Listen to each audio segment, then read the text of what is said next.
homem pelo teu poder renascer. Amém. Vamos sentar. Pega comigo a palavra de Deus. Quem trouxe a Sagrada Escritura, vai ser um momento para a gente. Eu sei que você comeu, né? E agora o seu cérebro está dizendo assim: descansa. Mas quem manda é você ou o seu cérebro? Às vezes o cérebro manda que ele tem mais força, né? Mas hoje você está no comando. E aí eu peço a você assim: tenha coragem. Coragem de afrontar agora os desafios, de ficar acordado. E eu quero que você pegue comigo na carta aos Gálatas, capítulo 1. E o tema que me pediram para carta aos Gálatas, né, de São Paulo aos Gálatas, capítulo 1. E o tema que pediram para que eu falasse é sobre fé e conversão. Então nada melhor do que São Paulo para nos ajudar nesse tema.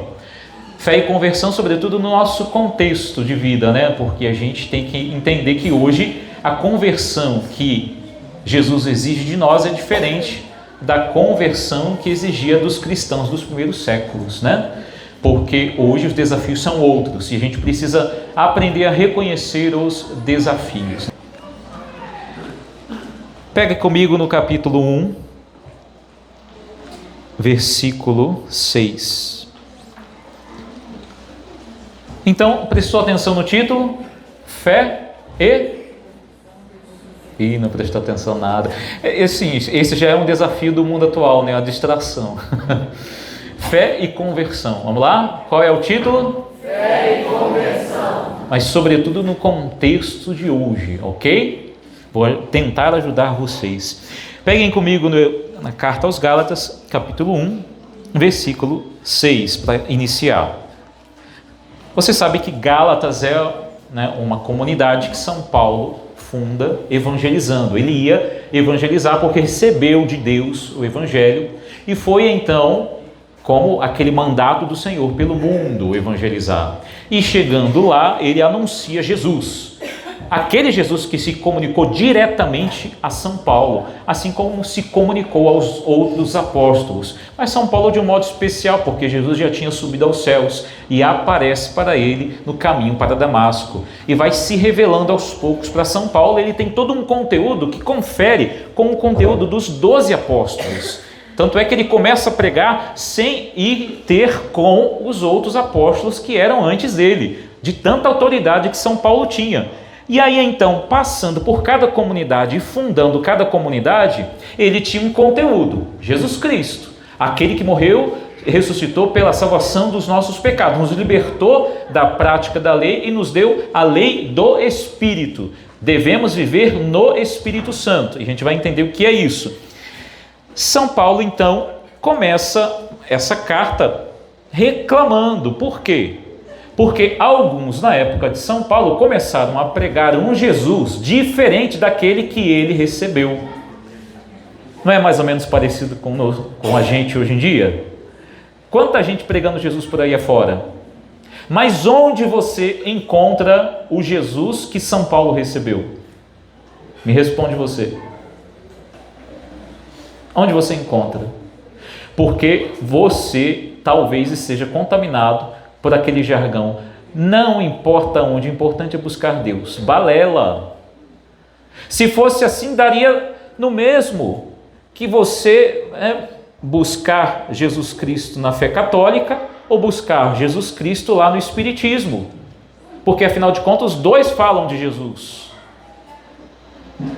Mas Jesus, ele é um conteúdo específico e ele teve contato com alguns e deixou um conteúdo para eles, e esse conteúdo foi transmitido. É fato, gente, que existem cristãos de outras denominações, não estou negando isso, que também tem um conteúdo muito importante, mas por que nós nos chamamos católicos? É aí a resposta. Onde que a gente encontra Jesus? Aonde? Fala! Na Igreja Católica. Não tenha medo. Sabe por quê? porque estão querendo que você tenha medo. E Jesus, a cada vez que pregava, dizia assim: não tenhais medo. Não tenhas medo de dizer, sem ofender as pessoas, logicamente, que a completude da fé revelada se encontra na Igreja Católica. Por isso, católica, universal, não só porque está espalhada pelo mundo inteiro, mas porque católico quer dizer universal, porque tem todos os conteúdos necessários para a sua salvação. Tudo o que você precisa para ser salvo tem na Igreja Católica, que foi fundada por Jesus, cujo conteúdo está dado aos apóstolos, depois a São Paulo, e depois eles foram constituindo outros sucessores para continuarem. E aí esses sucessores foram sendo chamados de bispos. Os bispos é que confirmam a nossa fé. Por isso a gente reza pelo bispo na Santa Missa. Ele é sucessor dos apóstolos. Se a gente for fazer lá o antes, né, a árvore genealógica da sucessão do Papa, a gente consegue fazer, que é um só, né? Desde São Pedro, né? É o chefe. Mas dos outros que foram constituindo outros apóstolos, outros bispos, não tem como chegar. É um estudo muito sério para ser feito, é bastante difícil de documentar. Mas se a gente fosse conseguir fazer, a gente chegaria ao sucessor, a quem antecedeu Dom Pedro, que é o nosso bispo hoje. Talvez chegaríamos a São Tomé. Mas você entende isso?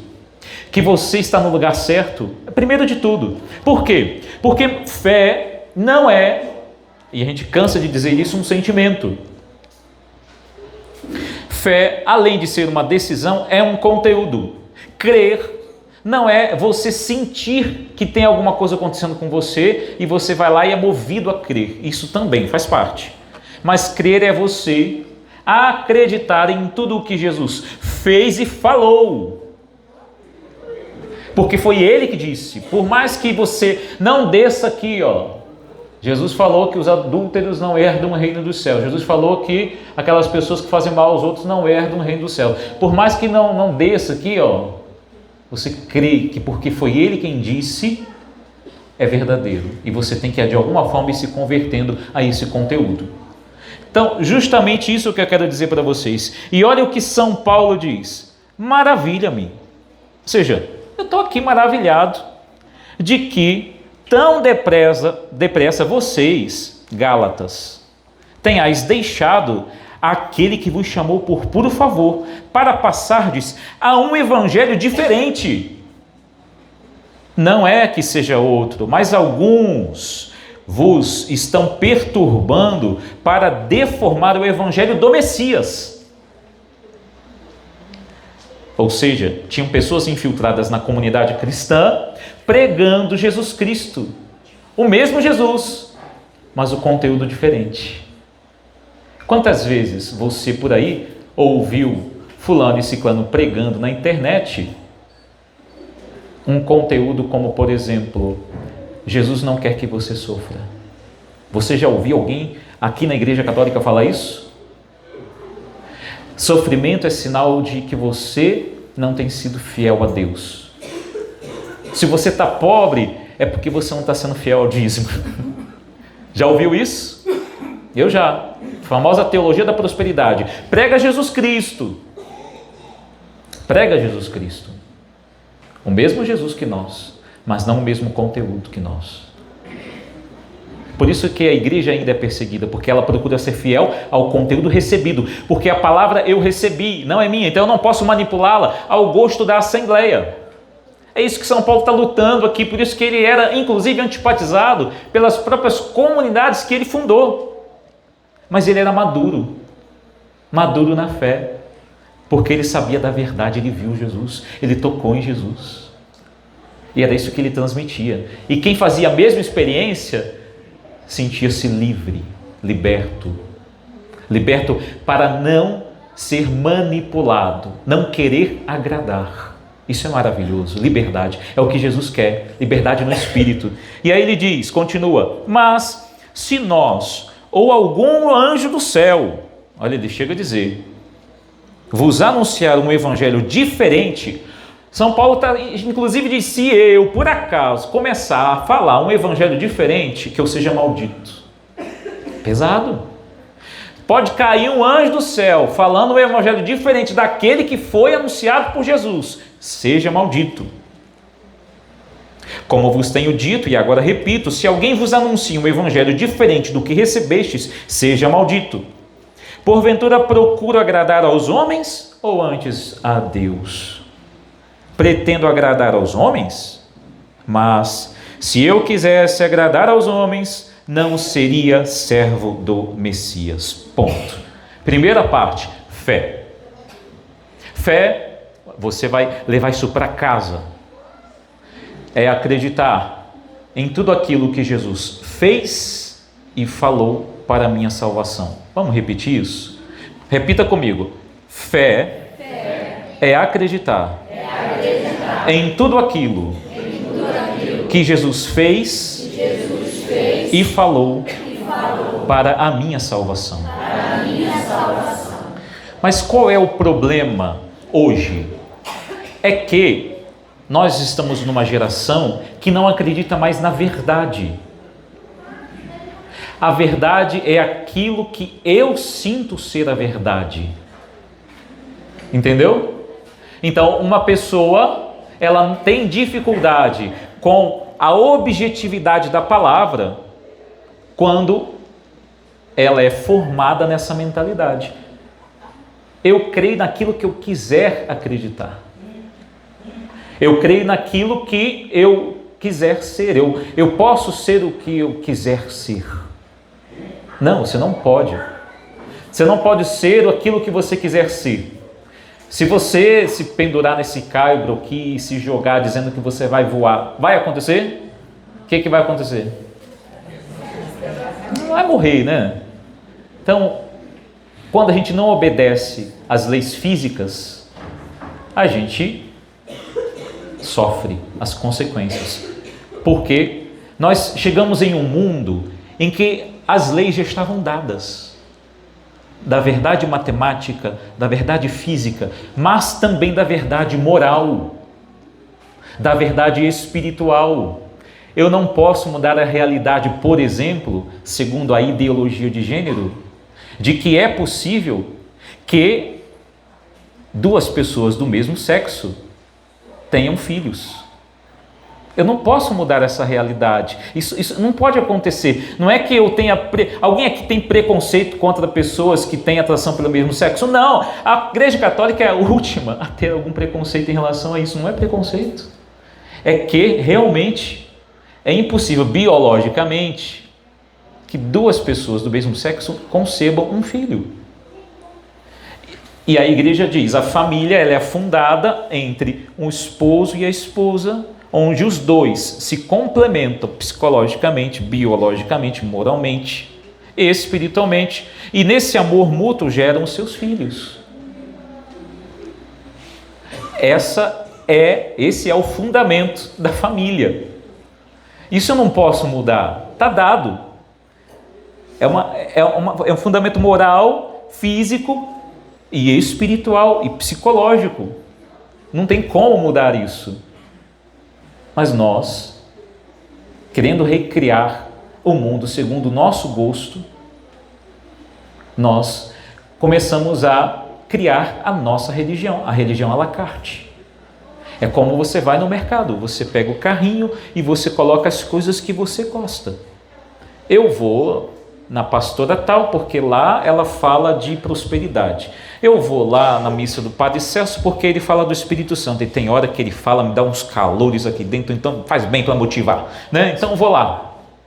Aí mas aí quando o padre fala de conversão, de que você tem que mudar de vida, que você tem que parar com as suas loucuras, não, aí essa parte aí, isso não me toca não.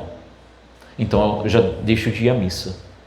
Você está fazendo uma seleção. Aquilo que me agrada, que eu creio que seja verdadeiro, eu escolho. Aquilo que eu creio que não vá me apetecer, eu rejeito.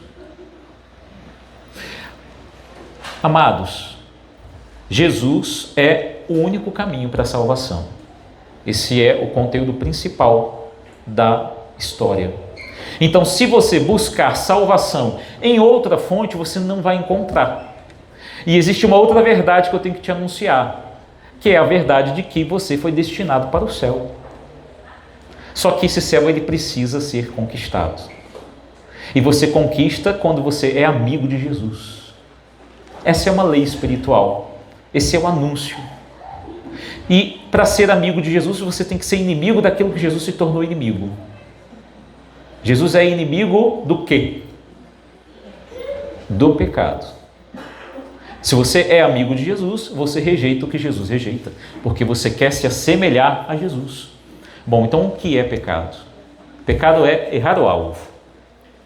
A gente está falando de fé, falei para vocês do conteúdo da fé. Falei um pouco da moral, porque é o exemplo que mais grita hoje em dia, né? Ou seja, porque todo mundo está vivendo uma imoralidade tão grande nesse mundão, gente, que a gente falar de converter a vida moral é quase um tabu. Não, eu não posso falar não, porque eu vou ofender. Não, quando uma pessoa conhece Jesus, a primeira coisa que ela faz é deixar de trair, é procurar ser fiel, é procurar ser casto. Não estou falando irrepreensível, pessoal. Acho que vocês me entendem, né? Porque existem quedas, existe fraqueza, fragilidade. Mas eu estou dizendo que a primeira coisa que a gente busca ser é ser correto. É afastar todas as paixões, ou seja, os movimentos internos que nos escravizam. E o que são paixões? São esses movimentos que você sente de ciúme, inveja, comparação, rixa, briga.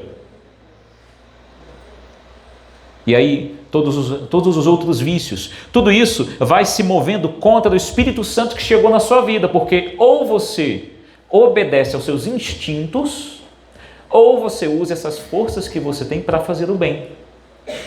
Então, a força sexual que Deus te deu é para você ter uma bela família.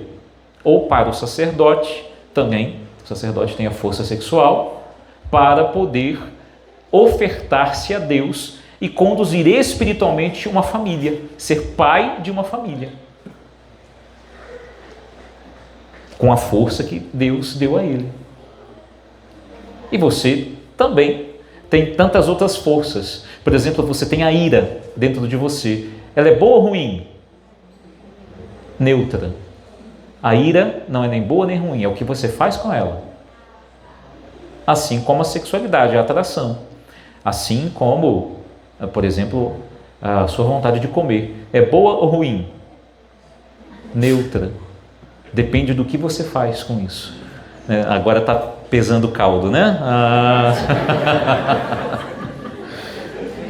Né? Mas eu falei para vocês serem generosos, né? Aí vocês foram lá e comeram bastante. Aí Deus está perdoando, tá? Vai ser por uma boa causa. Então, ou seja, quando você começa a viver uma vida no Espírito Santo, você consegue compreender que se esses movimentos dentro de você ficam livres, você dá livre vazão a esses movimentos, eles te escravizam. É a experiência do filho pródigo que foi para longe da casa do pai, longe das obrigações da casa do seu pai, e chegou lá, viveu uma libertinagem e se tornou escravo, perdeu todo o dinheiro. Inclusive as pessoas que, pais de família, conheço tantos, por esses 12 anos de confissão que atendo. Quantos pais de família perderam tudo, se endividaram porque não foram fiéis à esposa? O que tem a ver? Qual é a relação entre luxúria, que é o pecado da carne, e avareza? É que quando você tem dinheiro, você pensa que pode tudo. Aí pensando que pode tudo, você vai fazendo tudo querendo ser feliz. E esse tudo que você vai fazendo vai te escravizando, e você começa a se tornar escravo desse prazer, dessa paixão, e vai obedecendo a isso. É esse espírito que você obedece. E aí você destrói sua família, porque você não consegue mais sustentá-la. Vem à tona depois. Está percebendo então? Como é importante nós sermos livres? O conteúdo da fé é Jesus. maravilhoso, lindo, misericordioso. Nossa, nós amamos Jesus. Só que aí quando Jesus entra na nossa vida pessoal, ele começa a bagunçar, porque ele mostra o que está errado. Por isso que muita gente não faz oração, porque quando a gente reza, a luz de Jesus é tão forte que ilumina aquilo que a gente pensava ser luz dentro de nós. E aí percebemos quantas trevas existem. Aí eu quero fazer uma comparação. Santa Teresa d'Ávila diz assim: como é a luz do Espírito Santo? A luz do Espírito Santo é a seguinte coisa: imagina um quarto escuro. Vem um raio de luz do sol pelo vidro da janela e ilumina o quarto. Quando você olha ao redor, você percebe teias de aranha que antes não via porque o quarto estava escuro. Assim é a luz de Jesus. Esse quarto estava à meia luz, com uma vela acesa. Você conseguia se movimentar, fazer as coisas, ler um livro, mas não via os detalhes. A luz de Jesus chega e ilumina tanto que você se assusta e vê o tamanho do trabalho que você tem para conseguir se libertar de tudo que você precisa se libertar para poder ser do Espírito Santo, caminhar no Espírito, se converter. Entendeu? Então, qual é a sua tarefa hoje? É você deixar que essa luz ilumine seu coração, não tenha medo. E aí você se compara com a palavra de Deus, não tenha medo de ler a palavra de Deus, porque ela vai te mostrar quanta coisa ainda você precisa mudar. Isso vai gerar em você uma bagunça, uma confusão mental. Meu Deus, como eu posso ser isso que o Senhor me pede na palavra? Parece impossível. Aí entra a segunda parte, a conversão. Como que São Paulo se converteu? Vocês lembram quem era São Paulo? Judeu. E fazia o quê? Perseguia os cristãos. Mas São Paulo se converte pela ação de quem? Do próprio Jesus, que chega até ele. É Jesus que se revela. Então, se você se apoiar nas suas forças, se você se apoiar na sua capacidade, você vai se decepcionar. Você não dá conta de ser o que Jesus te pede. Você não dá conta de ser o que Jesus te ordena, de cumprir os mandamentos e, sobretudo, o principal, que é o mandamento do amor, a ponto de amar até os seus inimigos. Quando eu realizo casamento, assisto casamento, que quem celebra são vocês, quem casa é que celebra, o padre assiste, é o testemunha. Eu falo para os dois repetirem, fazerem a seguinte dinâmica: se virem um para o outro, aí eu falo assim: marido, fala para a sua esposa, eu não dou conta de te fazer feliz. Porque hoje todo mundo, aí ela repete para ele, todo mundo hoje está pensando assim: eu casei porque eu quero ser feliz, Só que isso é uma burrada que você está fazendo. Claro que tudo que a gente faz nessa vida é procurando ser feliz. Quem não procura ser feliz todos os dias em sua vida, diz o Salmo. Só que quando você coloca essa pretensão em primeiro lugar, é como se você dissesse: eu dou conta de preencher o seu coração, minha esposa, meu marido. Eu dou conta, eu sou suficiente para você. E aí você vai perceber sua insuficiência cedo. Quando, por exemplo, ela começar a reclamar de você. Sobretudo a mulher começa a reclamar primeiro do marido, não? Ou está sendo machista? É porque eu acho que a mulher ela é mais insatisfeita do que o homem por natureza. Já tem gente contestando aqui, estão brigando aqui. Brincadeira, gente, mas fato é que a mulher expressa mais. Mas os dois são insatisfeitos. Os dois têm um buraquinho no coração que nenhum e nem outro será jamais capaz de preencher. E quando você descobrir isso, então você vai começar a se converter a Jesus. Porque para você dar conta de fazer o outro feliz, você precisa dar Jesus ao outro. A obra é dele. O casamento, o matrimônio que é no Senhor, que é com a bênção do Senhor, é no Senhor. Então vocês precisam dar um ao outro Jesus. É a pequena comunidade. Se eu tenho a obrigação de dar Jesus para vocês como sacerdote, eu sou pai de uma comunidade, a mesma coisa em casa, você pai, você mãe, você precisa dar Jesus ao seu filho e ao seu marido. E, logicamente, a outra parte precisa aceitar. Aceitar que você é insuficiente. Aceitar que você em algum momento vai falhar. E que talvez nem vá falhar, só que você está esperando demais. Né? Esperando demais da pessoa. E ela não pode, ela não é capaz. Aí entra a conversão. Porque não só isso a gente experimenta nas relações, mas também em qualquer coisa criada. Qualquer coisa desse mundo, os bens terrenos. Lembra do Tio Patinhas? Quem é da época do desenho do Tio Patinhas? Meu Deus, eu estou ficando velho. O Tio Patinhas é maravilhoso. Vou explicar para os mais jovens, né? Para os jovens há menos tempo, que eu sou, né? Jovens há mais tempo aqui, tem, né? Então, apesar de não parecer, eu tenho 42 anos, parece menos, tá? Então, mas eu sou da época do Tio Patinhas, e o Tio Patinhas, ele tinha a grande mania. Qual é o pecado capital do Tio Patinhas? Não, o nome do pecado, quero conteúdo de fé católico. Avareza. E o que ele tinha? Onde? Num cofre gigantesco. Ele tinha 3 sobrinhos que penavam, né? Com ele. Mas o Tio Patinhas, o que ele fazia quando, inclusive é a abertura do desenho, quando ele ia ao cofre, o que ele fazia? Ele tinha um trampolim e fazia o quê? Essa é a ilusão do pecado, que o pecado gerou em nós. A ilusão de que, em algum momento, quando mergulharmos, enfim, no prazer, na felicidade que a gente almeja, seremos, enfim, saciados. Mas qual é a sua experiência? Qual é a sua experiência? Que a pessoa que está do seu lado te ajuda a ser feliz, mas não é suficiente.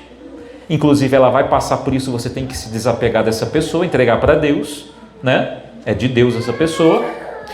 Que as suas realizações... Eu estou voltando de Roma. É um sonho meu estudar em Roma. Estudei em Roma. Fiz um mestrado na Pontifícia Universidade de Espiritualidade Teresiana, maravilhosa, com os carmelitas mais renomados. Quem fundou aquele pontifício foi o Frei Maria Eugênio, um beato já quase santo. Então é pontifício, tem ligação direta com o Vaticano. Eu recebi um conteúdo maravilhoso, né, para ajudar no seminário, dando aula. Isso foi maravilhoso para mim, uma realização verdadeira. Mas depois que eu voltei de lá, eu percebi que algumas coisas permaneceram. Quais? A minha inquietação, a minha insatisfação com muitas coisas da minha vida, traumas, frustrações, como todos vocês. Como todos vocês, cada um de nós faz a experiência da realização de um grande sonho, temos memória daquela realização, é bonito e faz bem você, nos tempos de crise, lembrar das suas realizações, do que Deus fez você conquistar, isso é muito importante, só que também é importante você se desapegar disso e lembrar que só caminhando no Espírito você tem saciedade verdadeira. Que você pode ter todas as experiências ou nenhuma, mas se você não tiver o Espírito de Deus, você não encontrará felicidade em nada. Nada. Nem no seu marido, nem na sua esposa, nem na faculdade. Não vai encontrar alegria em nada, porque você está terceirizando a sua felicidade. Você está deixando uma outra empresa fazer o trabalho. E o trabalho da sua felicidade é seu, com o Espírito Santo. Então é interno, entendeu? Não depende de uma realização exterior, apesar dessas realizações irem dizendo para você que, olha, como Deus te abençoa, está construindo sua história. Mas não dependa de nada disso. Isso é conversão. Isso é verdadeira conversão. E aí você se converte a quem? Ao único capaz de gerar em você uma alegria que não passa. Eu lembro aqui a conversa de Santo Agostinho com Santa Mônica, de frente lá em Óstia, de frente para o mar. Santa Mônica, vocês sabem da história, foi ela quem rezou por Agostinho durante 30 anos pela sua conversão. E nessa conversa eles dizem assim: Mônica, meu filho, eu rezei tanto para que você recebesse o batismo e agora eu não te vejo só cristão, mas também servo de Deus. Ele era bispo e foi um dos maiores bispos da igreja, um dos mais inteligentes, ele e Santo Tomás de Aquino. Ela diz: o que me resta agora? Que bonito, né? Ou seja, ela se apegou ao essencial. O que era mais necessário para a vida dela? A conversão dos seus filhos. Ela já era convertida. Ela não queria morrer sem ver os seus filhos convertidos. E aí eles começaram a conversar sobre o céu. Olha que bonito. Sabe quando é que nós mais damos valor à terra e às coisas boas que Deus nos deu? Quanto mais nós nos desapegamos da terra e olhamos para o céu.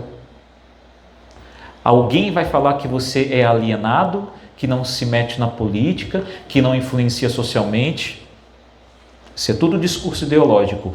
Quem busca muito o céu, trabalha muito na terra e dá frutos socialmente. Se coloca lá na política para fazer o bem aos outros, não para se apegar ao cargo. Cada um que é apegado ao cargo que tem, estraga tudo, não é verdade, gente? Porque acaba trabalhando para si mesmo e não em função daquele cargo, né? Em função do bem das pessoas. E aí Santa Mônica dizia: como será o céu? E Santo Agostinho não lembra direito das palavras, mas eles estavam tentando entender como seria a convivência das pessoas lá no céu. E assim foi a conversa deles. 5 dias depois, ela cai doente com febre, meio inconsciente, e aí eles começam a falar que o irmão, né, não seria bom que ela fosse, que ela morresse aqui em terra estrangeira. Aí Santa Mônica: meu filho, enterre esse corpo onde vocês quiserem. Que mulher desapegada, não é? É esse desapego que Deus quer de nós. Não estou dizendo para você que você não deva fazer lá, né, o velório bonitinho e tudo mais, mas é que a gente dá muito valor ao que não tem e acaba esquecendo de viver o essencial, que é a fé em Jesus Cristo. Por isso, amados, o que eu peço a Deus hoje? Que nós tenhamos a coragem de romper com aquelas trevas que estão nos escravizando. E aí São Paulo descreve algumas coisas das quais nós devemos nos libertar.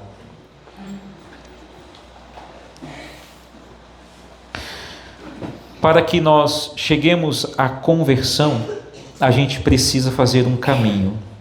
E existem algumas coisas que precisam serem retiradas de dentro de nós. Eu vos recomendo que hajais segundo o Espírito e não executeis os desejos do instinto, pois o instinto tem desejos contrários ao do Espírito, e o Espírito tem desejos contrários aos do instinto. São opostos. Mas, se o Espírito vos guia, não estáis sujeitos à lei. As ações do instinto são manifestas. Aí ele descreve quais são as ações do instinto, da carne. Fornicação, ou seja, você se entregar à devassidão sexual. Indecência, devassidão, idolatria, feitiçaria, inimizades, rixa, inveja, cólera, ambição, discórdia, facção, ciúmes, bebedeiras, comilanças, fora o caldo, e coisas semelhantes.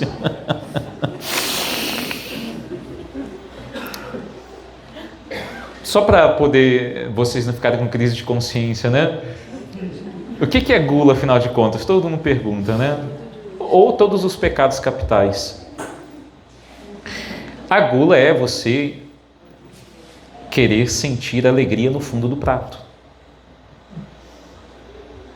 É porque você diz para si mesmo: quando enfim eu comer aquele segundo pedaço de pudim, aí sim eu vou ficar saciado. Aí você exagera. Então você percebeu que é uma ideia? É um pensamento? É um pensamento que te levou. Quando eu tiver aquela mulher fora do meu casamento, aí sim eu vou ser feliz. Vou ser saciado. Esse é o pensamento que está de fundo. Quando enfim eu tiver aquele celular, o iPhone 20 mega top power, né? Nem chegou 20 ainda, né? Aí sim eu serei feliz e comunicativo, né? Ao contrário. Então, isso que é gula, é um pensamento por detrás. Não é lei que os gordinhos, eu vou salvar vocês, hein? Que os gordinhos e as gordinhas sejam gulosos. Talvez é uma questão hormonal, de você ajeitar aí as coisas no nutricionista, sei lá, no médico. Às vezes é porque realmente você se excede. Mas um magrinho, né? Aquele magrinho que come, ele faz esforço, mas não engorda de ruim, né? Come muito. E aí tem gente que tem que comer muito por causa da sua constituição física, como era o caso do Beato Columba Marmion, um santo da igreja, que era um abade, um monge, só que ele era muito grande e gordo, e quase não foi beatificado porque ele comia muito. Mas aí chegaram à conclusão, analisando toda a sua constituição física e seu histórico, de que ele comia bastante porque era necessário por causa do seu tamanho. Então não era por excesso simplesmente, que se ele não comesse ele ia passar mal, não ia conseguir conduzir a comunidade. Então depende de cada uma a quantidade, tá? E aí você pode avaliar isso. E depois a gula se manifesta também na bebedeira, por exemplo. Você tem problema de estômago e no entanto se excede na bebida, está sendo guloso, sabe que não pode e no entanto está comendo com os olhos. Tem um problema de acidez estomacal, mas vai lá, enfia a cara na cerveja, enfia a cara lá na comida ácida que não pode. Está sendo o quê? Guloso. Não está educando o seu paladar. Um mal físico que vem de um mal espiritual. Está doente espiritualmente, porque pensa que pode ser feliz com o fundo do prato, vazio. Mas não pode. Por isso o jejum. E aí a gente termina essa conversa, que está quase terminando, né? Já passou. A cara do Geraldo já passou. Porque São Paulo, depois que ele falou de Jesus, ele fez aqui também o elenco, depois vocês podem continuar lendo no capítulo 5, os frutos do Espírito Santo, que são o contrário de todas essas ações do instinto da carne. O fruto do Espírito é amor, alegria, paz, paciência, amabilidade, bondade, fidelidade, modéstia, autodomínio. Tudo isso é porque você está caminhando no Espírito se você está praticando essas coisas. Mas antes de São Paulo chegar, inclusive, a viver todos esses frutos do Espírito Santo, sabe o que ele fez? Conheceu Jesus, Jesus se revelou para ele e ele foi para a Arábia por 3 anos. O que quer dizer isso? Antes de São Paulo começar a pregar, ele quis viver. Antes de São Paulo começar a pregar, ele se retirou do mundo. Então você precisa retirar o mundo de dentro de você, para você começar a querer servir Jesus de verdade.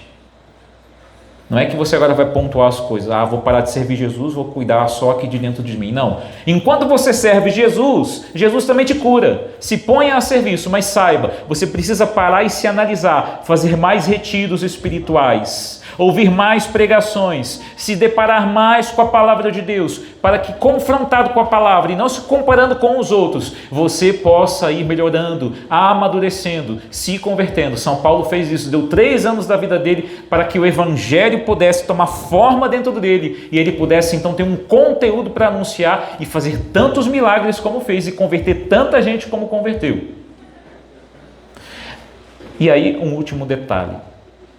Sabe qual é o principal inimigo hoje da nossa conversão? Você sabe. Está aqui na minha frente.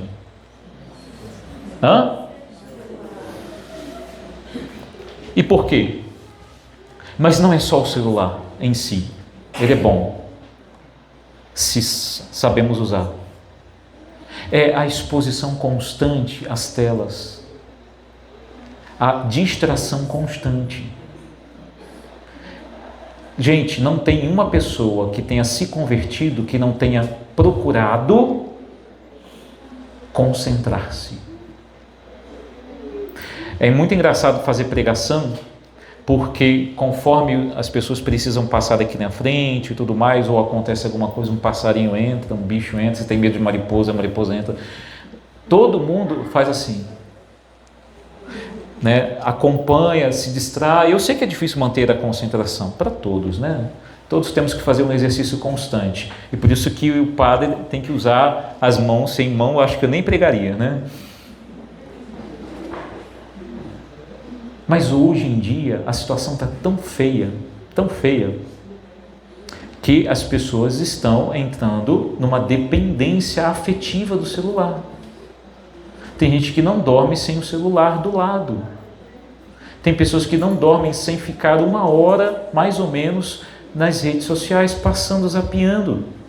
E depois você se sente vazio, porque é uma descarga de dopamina dentro de você, que gera em você satisfação imediata ao você ter contato com as telas. Depois você fica vazio. Quem é que hoje lê a Bíblia na Bíblia? No livro? Isso aqui é importante para você ser inteligente. A exposição constante às telas nos emburrece, porque tira de nós a capacidade de raciocinar, porque está tudo prontinho, só te entregando. E inclusive conteúdos fortíssimos que vão pervertendo sua mentalidade de cristão. Ali sim, buscam o like. Aqui não. Aqui não quero te captar para mim, mas para Cristo. Por isso, pouco me importa se você está simpático a mim ou não. Eu acho que eu sou simpático por natureza, né? Esse sorriso largo, cheio de dente. Mas pode ser que alguma palavra aqui não tenha te agradado, mas procurei fundamentar tudo o que disse em Jesus. E disse primeiro para mim, porque eu preciso me converter também. Então, amados, façamos atenção a isso. Eu vou pedir uma última coisa. Por favor, retire-se mais vezes.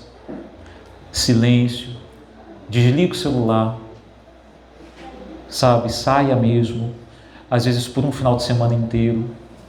Deixe avisado que você vai estar em tal lugar, tá? Porque se acontecer alguma coisa, vão ligar para você, vão saber onde você está, né?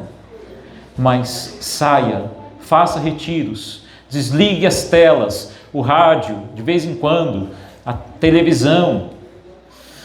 Não vá dormir com a TV ligada, por exemplo. Você acostumou com o barulhinho da tela, né? E aquela luzinha. É a vovó que está te ninando, né? É a TV. Está te tirando a capacidade de rezar, de falar com Deus, de criar intimidade e diálogo interior com o Senhor Jesus. Amém?